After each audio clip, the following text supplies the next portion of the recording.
सामाजिक परिवर्तन की लड़ाई कोई नई लड़ाई नहीं है।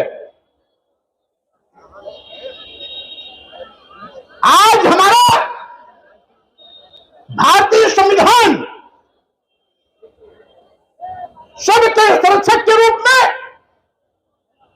सबको समान रूप से बराबर का अधिकार देता है। इस देश के 140 करोड़ लोगों के सम्मान और स्वाभिमान, शिक्षा, स्वास्थ्य, सुरक्षा का अधिकार देता है।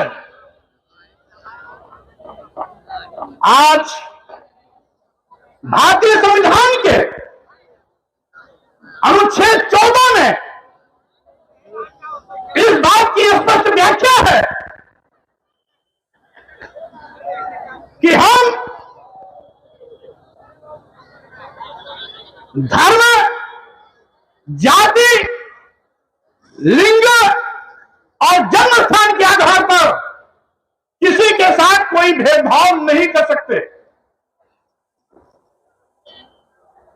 जात पात, छुआछूत, ऊंच नीच, भेदभाव का जो विषमतामूलक समाज है वो इस देश के लिए कैंसर है।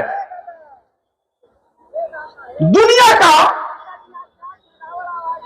चीन के बाद सबसे बड़ा देश भारत है, लेकिन हजारों साल तक यह गुलामी की त्रासदी झेली है। जो भारत सम्राट अशोक के जमाने में कभी सोने की चिड़िया कहा जाता था, दूध घी की नदियां बहती थी, लोगों के घरों में ताले नहीं लगाए जाते थे, मानवता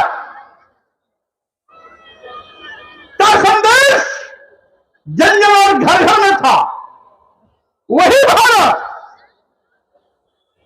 आखिर हजारों साल तक गुलामी की त्रासदी झेलने के लिए मजबूर क्यों हुआ?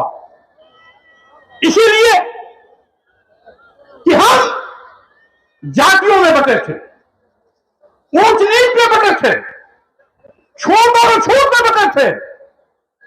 हम बड़े, तुम छोटे, हम ऊंच, तुम नीच, इस भावना में पूरे समाज को हमारे धर्म के ठेकेदारों ने बांट दिया था। और यही कारण है साथियों, इसी मानवता का संदेश देने के लिए, जात पात, छुआछूत, ऊंच नीच की खात्मा के लिए कभी तथागत बुद्ध ने पूरे विश्व को मानवता का पाठ पढ़ाया था।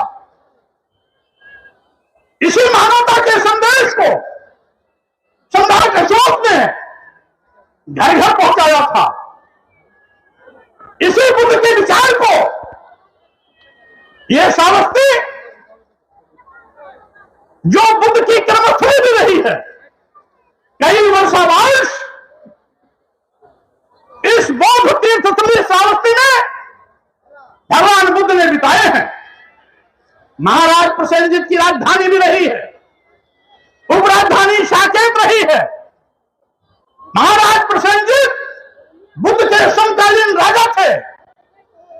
महाराजा प्रसेनजित भी बौद्ध राजा थे। और साथियों, ये पूरे सावस्ती में, सावस्ती खोडस महाजनपद का एक मुख्य जनपद था जहां के राजा प्रसेनजित थे। और यहां पर भाईचारा, करुणा, मैत्री, बंधुत्व का लोग जीवन जीते थे। कोई भेदभाव नहीं, कोई ऊंच नीच, छुआछूत नहीं। लेकिन ये कौन सी चीज ताकते हैं जिन्होंने हमें जातियों में बांटा, ऊंच नीच में बांटा, छूत अछूत में बांटा, भेदभाव मूलक समाज बनाया? आखिर यह विचारणीय विषय है। हजारों साल तक गुलाम रहने वाला भारत अगर इस पर गंभीरता से चिंतन नहीं करेगा तो गुलामी का खतरा फिर से भारत पर कहीं ना कहीं मनाता नजर आएगा। इसीलिए सावधान रहने की आवश्यकता। जब हमारा भारतीय संविधान 140 करोड़ लोगों को समान रूप से बराबर का अधिकार देता है, तो समाज के बांटने वाले लोग आखिर समाज को बांटने की कोशिश लगातार क्यों करते हैं? इसका मतलब है संविधान के प्रति उनकी सोच दूषित है। जो संविधान के प्रति दूषित मानसिकता रखता है, वो देश के प्रति भी ईमानदार नहीं हो सकता है।